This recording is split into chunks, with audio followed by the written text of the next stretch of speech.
great way to reinforce proper mechanics at contact and extension is by performing the contact hold and extension hold doing one-handed drills. Now, if you're a young hitter and you're still learning the general techniques and basic mechanics of the swing, I would recommend sticking to two hands. As you get older and more mature in the game, you can increase the weight of your one-handed bat. But for the most part, when we do one-handed drills, we're not necessarily working on power, we're working on technique and form.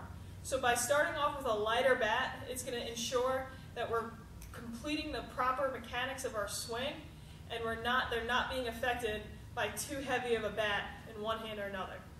This is just a quick video on how to explain how to do the contact hold and extension hold for inside and outside pitches by using one hand. There are a few things we want to cover when we switch over to one-handed drills.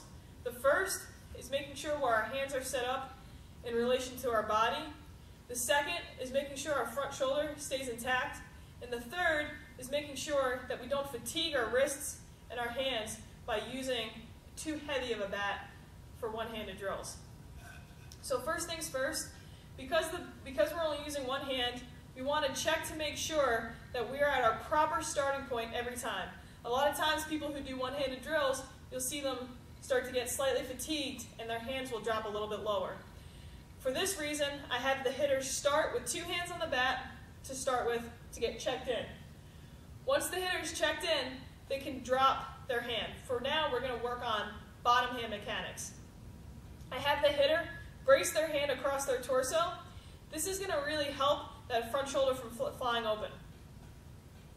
So once they're in their stance, they're checked in, they can brace their side. We're only going to do a contact hold for an outside pitch, and they can freeze right there. We want to make sure that they're still palm down with this bottom hand. For the extension hold, this is taking this drill to the next level. We're now utilizing a little bit more movement, and it's going to be much harder to not roll that wrist over. So if the hitter is strong enough and has an implement that they can handle it with, this will be a great drill. Checking in, two hands on the bat, bracing their torso, right to extension hold, they're still palm facing straight down. Next, for the top hand, it's the same exact thing, except we're just making sure this hand stays palm up the entire time. So, I have two hands, I check in, I brace my side, so make sure this front shoulder doesn't fly open too soon. I load, and now I'm just working on staying palm up. And for extension, I'd be working on staying palm up. Just like for the other drill, with two hands, when we were making sure we had the correct directional extension, it's the same idea with one-handed drills. If you're seeing a hitter at contact either hit the bottom of the tee or have their bat drop significantly, those are good indications that their wrists and form are probably fatiguing and they're no longer getting what they should be getting out of the drill.